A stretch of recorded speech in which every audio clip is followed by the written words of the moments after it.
சட்னி நைட்டுக்கு. எனக்கு மட்டும், வீட்டில் எல்லோரும் சாப்பிட்டாங்க, எனக்கு மட்டும். வாங்க அதுக்கு என்னன்னு பார்க்கலாம்.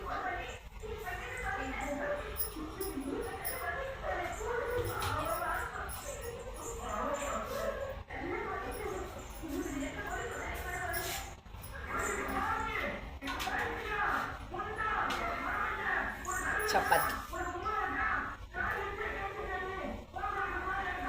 சட்னி.